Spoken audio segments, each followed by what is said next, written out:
今日係聖靈降臨日. Today is the day of Pentecost.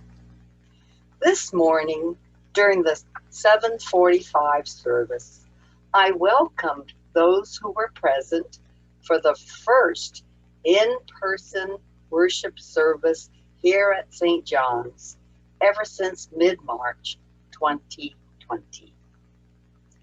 Were it not for the pandemic, usually on the day of Pentecost, at the 10 o'clock service, the reading from the book of Acts would be read by parishioners using many languages. Since that's not possible this year, I thought that in the spirit of Pentecost, I'd at least use some Cantonese Chinese sprinkled here and there.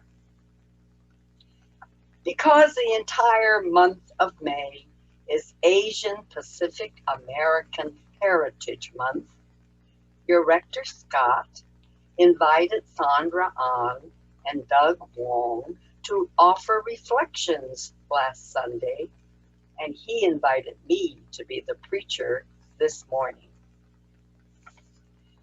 May has been set aside as Asian Pacific American Heritage Month since 1979, and it was officially designated as such in 1992. You can read in Google, quote, "The month of May was chosen to commemorate the immigration of the first Japanese to the United States on May 7th, 1843, and to mark the anniversary of the completion of the Transcontinental Railroad on May 10th, 1869. The majority of the workers who laid the tracks were Chinese immigrants." Close quote. During May, we pay tribute to the generations of Asians and Pacific Islanders who have enriched America's history and are instrumental in its future success. You have heard Sandra and Doug as they shared stories of difficulties encountered as Asians. If you read Pat Harden's account of her interviewing me, you know that I was born and raised in Oakland. I did not share that Chinese was my first language, and my Chinese classmates at Lincoln School and I attended Chinese school every day after being at what we called American school. I also experienced incidents of racism. My family and other Chinese families were not permitted to move out of the ghetto of Oakland's Chinatown. Unless we were United States citizens, we were not permitted to own any real estate. My mother was born in San Francisco in 1898, but when she married my father, a non-citizen, in 1926, she lost her citizenship. While my older brother and sister were in school and I was a preschooler, she took me with her to class to become a naturalized citizen.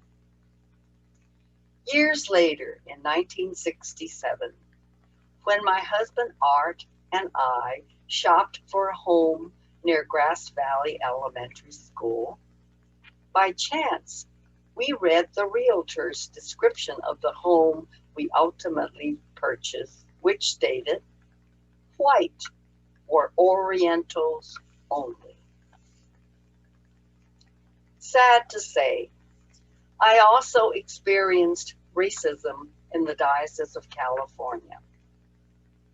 From the time that I was ordained in 1984 until 1987, When Bishop William Swing went on sabbatical, I had served as interim rector in 3 parishes: True Sunshine, San Francisco; Christ Episcopal Church, Alameda; and Church of the Resurrection in Pleasant Hill.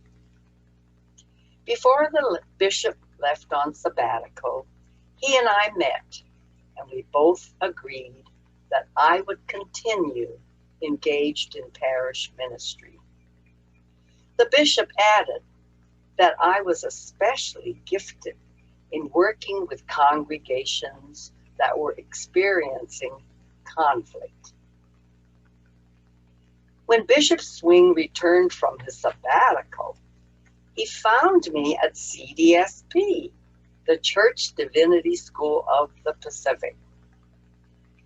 Needless to say, I was called into his office, where I was confronted with a somewhat angry bishop. "I thought we had this understanding that you would remain in parish ministry." Giving the irate bishop an honest and realistic reply, I held up 7 fingers. 7 fingers for each of the 7 vacancies that had occurred during his absence. These 7 congregations were either seeking a rector, a vicar, or an interim. I asked the bishop, naming the 7 congregations, would any one of these congregations call Fran Toy, a Chinese female priest, even as interim? The bishop did not reply. He understood. A year earlier, while I was interim rector at Christ Episcopal Church in Alameda, Bishop Swing went to a board meeting of the Cathedral School for Boys. He went as my advocate. I didn't know that he had done this until he told me what happened. In the bishop's opinion, I would be a good match for being the school's chaplain. I could put together my experience of having been a classroom teacher with having received a theological education. To repeat what Bishop Swing said, he told me, sadly, both sexism and racism are alive and well in the Diocese of California. He said that there had been a lot of hemming and hawing over this discussion of having me as the chaplain. Finally, someone blurted out, "Oh, but she's so short." The discussion ended. There is the awareness that anti-Asian sentiment has increased because of the pandemic. Stop AAPI Hate has been able to document 6,603 hate incidences from March 2020 to March 2021. Leaders say that the true number is higher, as many hate crimes go unreported. Not too long ago, I said to a friend, we Chinese and other Asians shouldn't be labeled as the model minority. Instead, it would be more accurate to describe us as the silent minority. But there is good news. Just this past Thursday, President Biden signed legislation which had overwhelming support in both chambers of Congress. The COVID-19 Hate Crimes Act provides resources to monitor and prevent anti-Asian crimes.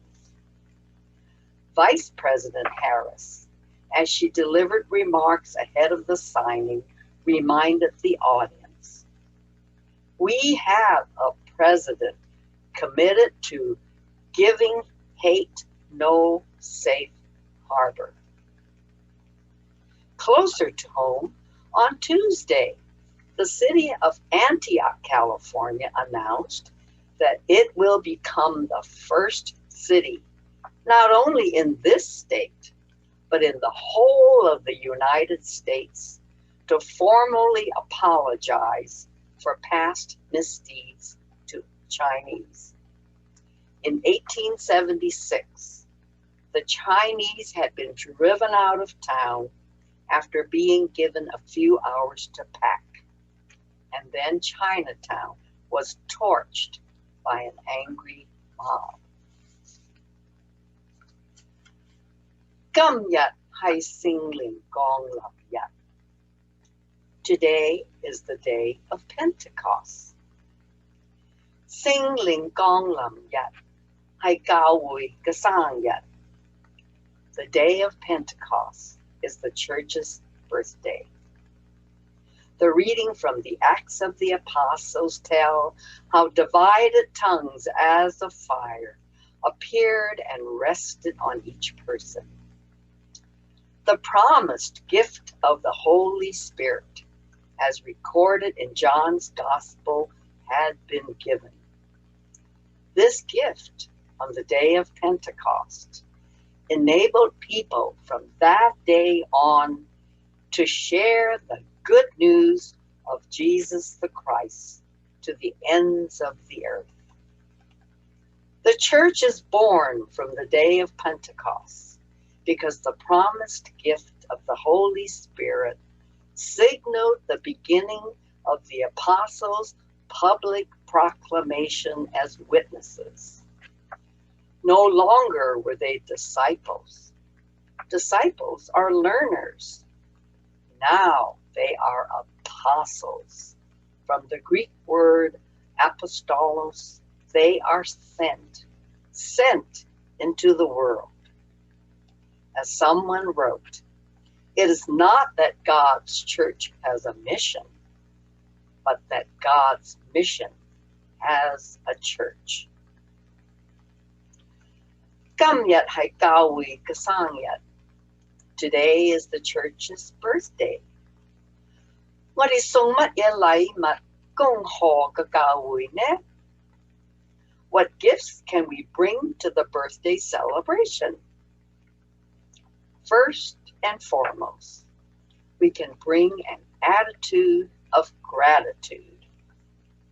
From very early childhood on, aren't we taught to say thank you, 多謝, upon receiving something? As Meister Eckhart, who lived from 1260 to 1328, German theologian, philosopher, and mystic, wrote, if the only prayer you ever say in your entire life is thank you, that would suffice. Coupled with words of thanks, we need action, for action speaks louder than words. Any action we undertake needs to be sincere and be a witness to love. As a seminarian here at St. John's in the early 80s, I remember preaching a sermon with the title, Love is an Action Word. Love is a verb. The presiding bishop of the Episcopal Church, Michael Curry, has said, love is not merely a sentiment. It is a commitment. Quoting from 1 John chapter 4, verse 8, whoever does not love does not know God, for God is love. Thus, one of the best presents we can give to the church on the day of Pentecost and every day is love, especially love and care for those who are less fortunate than we are. I know that I am preaching to the choir when I say that the work we do is rooted in our baptismal identity. It is during baptism that we are endowed with the Holy Spirit and commissioned for service. It is at baptism, when prayers are prayed, that the baptized will be sent into the world in witness to God's love.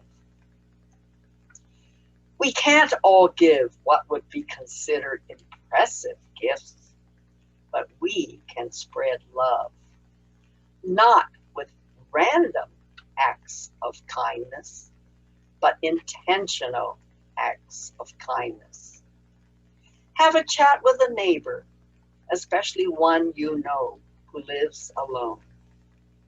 Give a stranger a smile. Share a positive experience with someone rather than a complaint. Seek the positive in people and let them know it. Comfort the bereaved. In the words of St. Paul, rejoice with those who rejoice. Weep with those who weep. Above all, give God some time spent in prayer. Pray. Pray for peace with justice everywhere, especially right now in the Holy Land and in Colombia. Pray, not that we are people uniting against hate, but pray that we are people uniting for love, love of God and love of neighbor. I am sure that God will smile as you present your gifts of love and your gifts of prayer. I would like to ask, what would happen if the people of St. John's committed to stopping every day at 12 noon or some other time to pray collectively for just 1 minute? Amen.